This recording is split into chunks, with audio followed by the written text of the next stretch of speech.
Sam Vucinic was born in Windsor in the 1950s to Žarko and Bozilka Vucinic, who came to Canada in 1948 from Germany and Italy. He is the eldest of the Vucinic children, including twin sisters Grace and Regal. He is presently practicing law in his own law firm, Vucinic and Dobrowolski. Tell us how your family immigrated to Canada.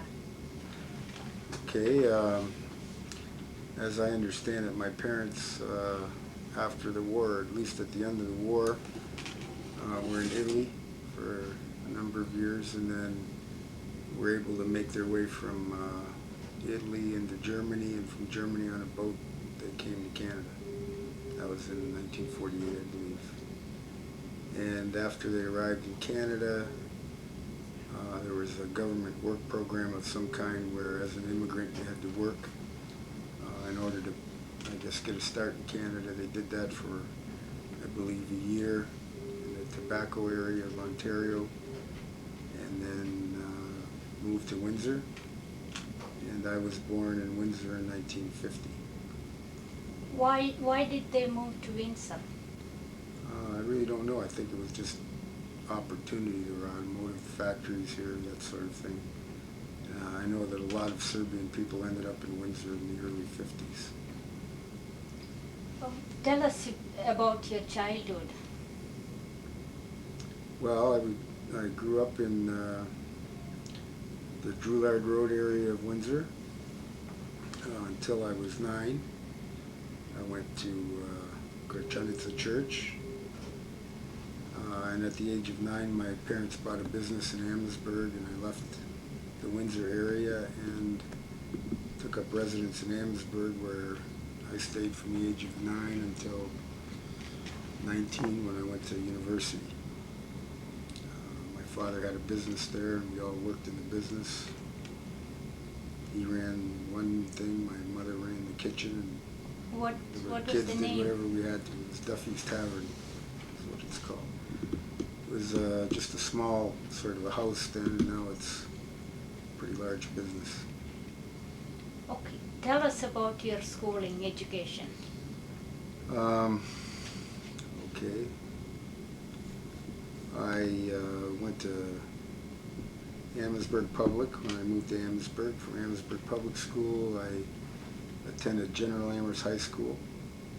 At General Amherst High School, I participated in sports and didn't do too well in school in the beginning because of sports, which was something my father wasn't too happy about, because I think that most Serbian parents are very strict about schooling and making sure that you're going to succeed in that area.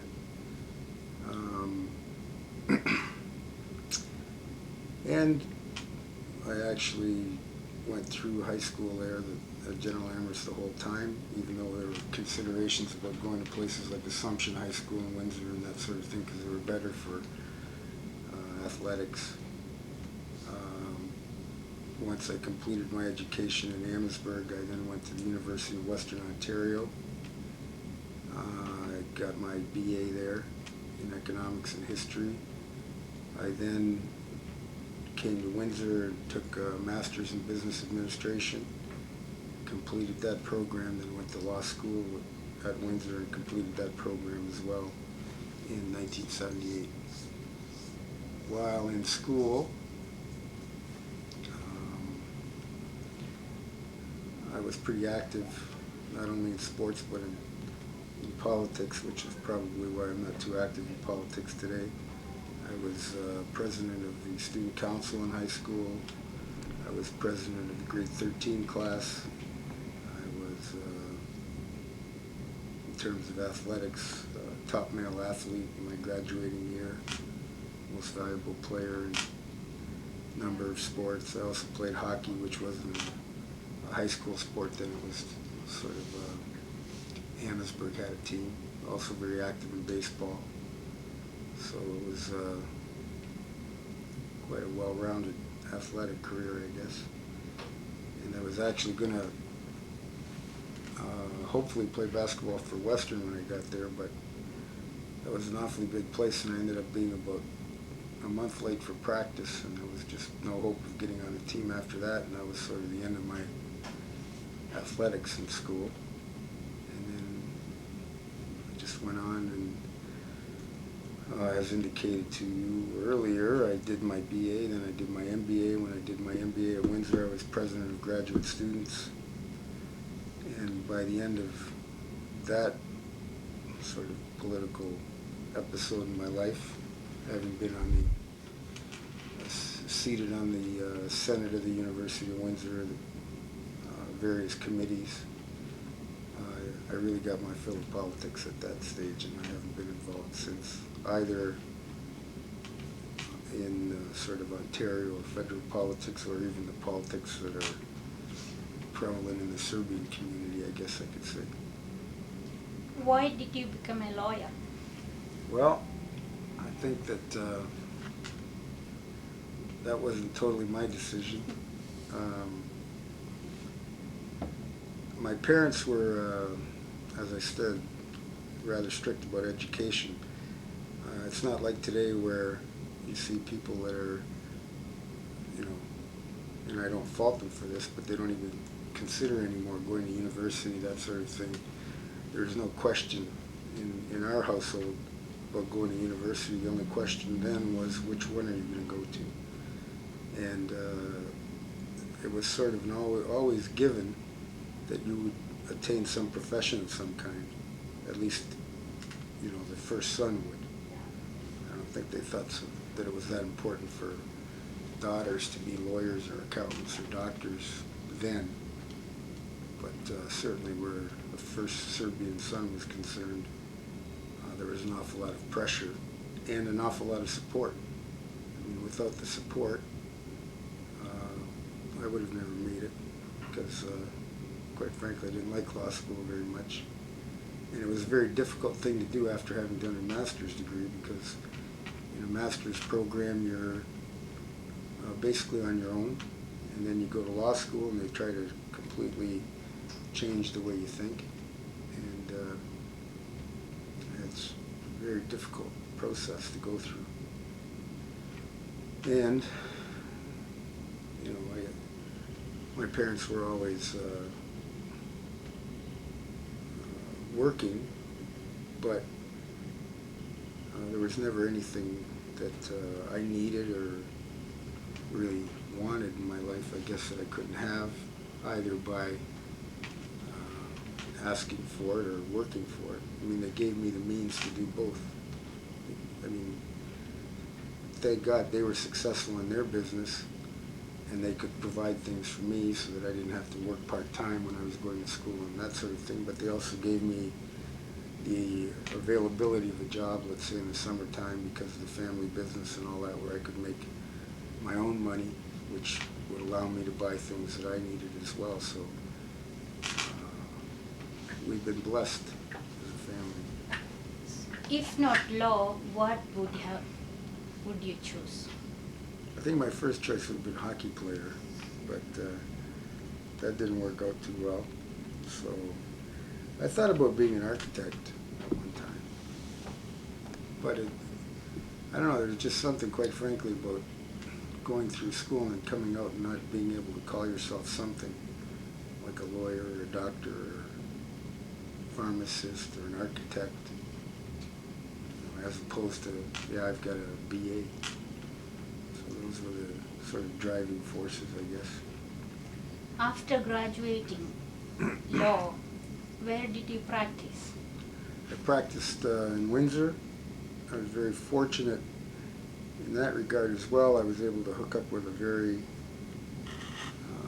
famous lawyer, local lawyer named Montello, and I practiced with Mr. Montello from 1978 as a student through 80, and when I was called to the bar in 80. And then he and I started our own law firm, and that went until 1983.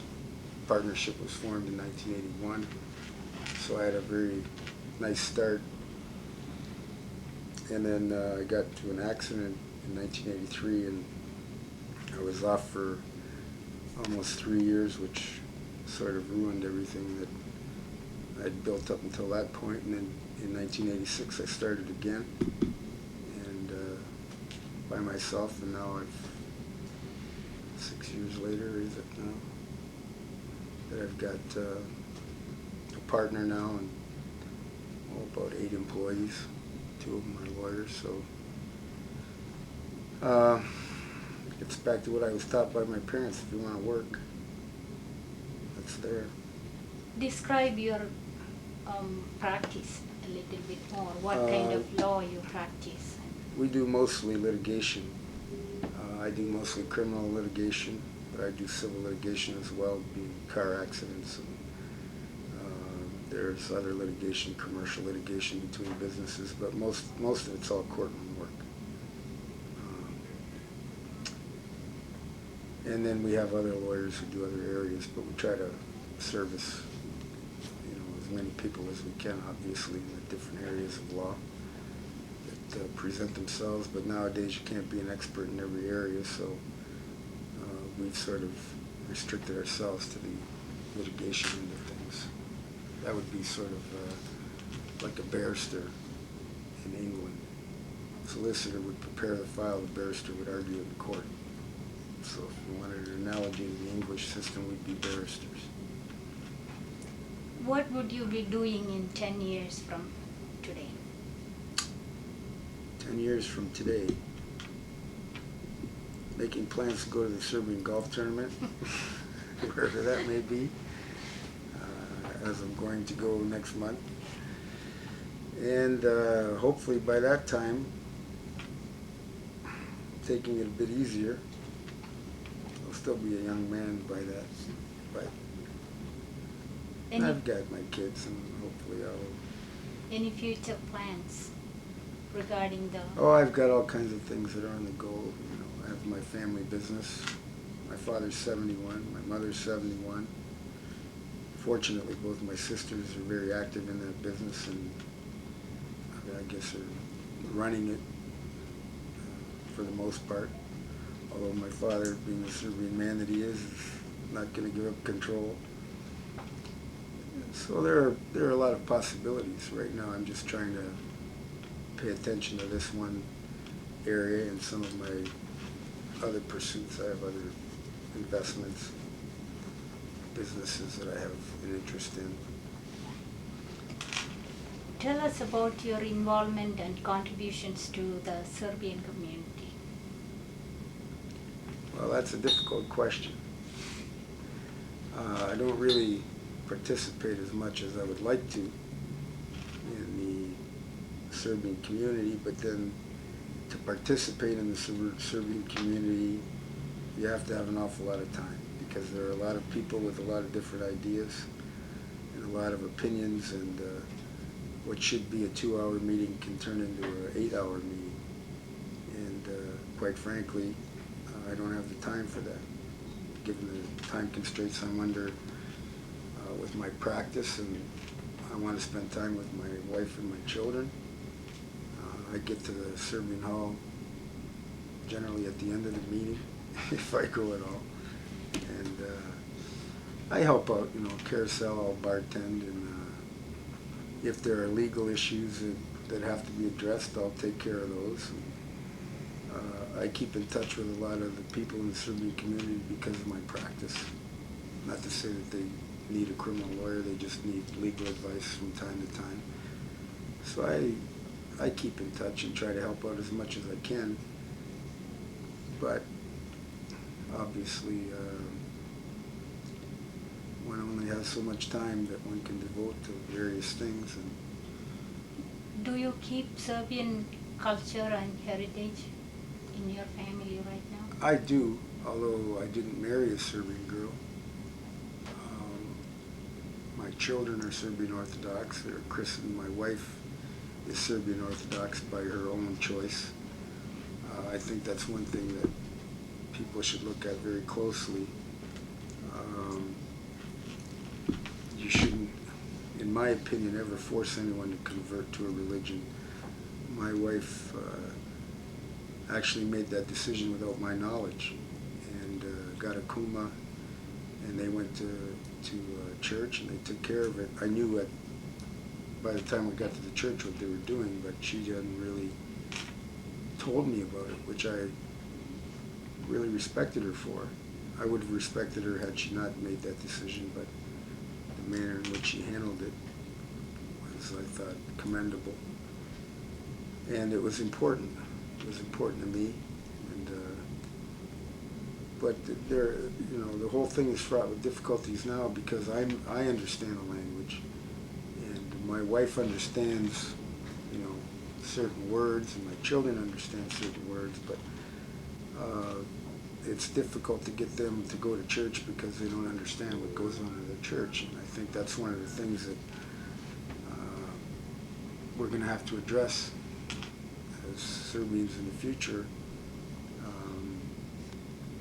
It's kind of difficult to get the young people out if they don't understand what the priest is saying, yet you don't want to give up the traditional liturgy because of the beauty of it, and the music or the singing, if you will. So there's going to have to be some give and take. And we keep up our traditions. We have Slava and all of that. My children are all, I have a daughter that's 6 and another one that's 1.5. But they know, at least the younger one now begins to know what Slava is and Božić is and all of those things and all of the different customs that we have. They all have kumovi. They were christened by Serbian friends of mine, 2 maniacs from Chicago. And we try to keep as close a tie to it, I guess, as we can, given the circumstances that we're in. What is your contribution to the Canadian community? Any involvement? Probably less than my involvement with the Serbian community, because I really do take pride in my heritage. I am very proud to be a Serbian, and I think that if you ask any of my friends, the first thing they'll do is tell you that I'm a Serbian, because I've already made it known to everybody from when I was a kid in high school. But in terms of the Canadian community, I mean, I support charities and do those things, but to be actively involved in things, I don't have the time for. I'm, for example, president of the Criminal Lawyers Association at this time. So that takes some time. And I really don't belong to any clubs or organizations. If it's not Serbian, then I'm not really a member. What was your biggest frustration in your life?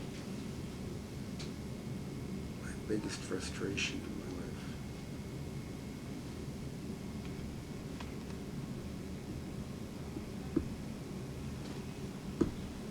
That's a hard question to answer at this point. Okay, maybe you don't have any. My biggest frustration? No. Okay, now I'm a little frustrated that I don't have a son yet. I have 2 daughters. But okay, what are your hobbies and interests? I really don't have much. I have, I guess my leech on blood comes out of me because I have a bush I spend a lot of time in. I like to work outdoors and that sort of thing. I love to go to Serbian functions. I like the music. I'll get together with my friends and we'll get together, for example, at golf tournaments and basketball tournaments where, people from all over that I've known for years from all kinds of different cities in the United States and Canada get together. And those are basically the things I do in my spare time, what little of it I have. Now tell us how you met your wife and what does she do and when did you get married? Oh, I met my wife in 1983 through some friends, and then we went out for a couple of years. she got a good dose of what hanging around with Serbians was, and was fully prepared before she agreed to marry me, I can assure you of that. And then in 1985, June 1st, 1985, we were married. April 8th, 1986, my daughter Tanya was born, which was a big change in our lives. And we just,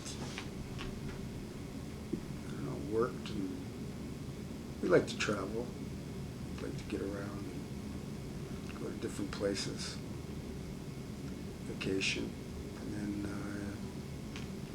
October of 1990, October 13th, my daughter Dana was born. So we were sort of busy in that area, I guess. And there's really not that much other than, you know, we go to the tournaments together. And in fact, this is the first tournament we're going to take our daughters to this July in Niagara Falls. And the kids are really looking forward to that. They've been, we had the tournament here, I think, the year before last. And Tanya, for example, was 4, and she got to go to the hall and do the dances and all that, and really looks forward to it. And I'm very, very happy to see that. And her cousins, you know, they all get together and they're sharing that. And that was difficult for me because I didn't have that kind of family here. You know, I didn't have any cousins to speak of in Windsor. And, although we had friends, it's a little bit different, I think, because the cousins sort of hang out together, and we all live near one another, my sisters and I and my parents. So they're all pretty close, and they can sort of just jump in a car and be at my house in 5 minutes, or be at my other sister's house in 5 minutes, or my parents' house. So they're together a lot more, and they're family. So they've got that sort of closeness that I really didn't have available. Although, you know, much of the Serbian community is like family to me because of the closeness. You know, some of these people I've known for 40 years or 39 years, however long I can remember, and I love a lot of them. I guess is the simplest way to put it. Is there anything you would like to add, or if you forgot anything? Well, it's kind of difficult to Thank talk you. about yourself for so long and say that. Thank you very much. Okay, thank you.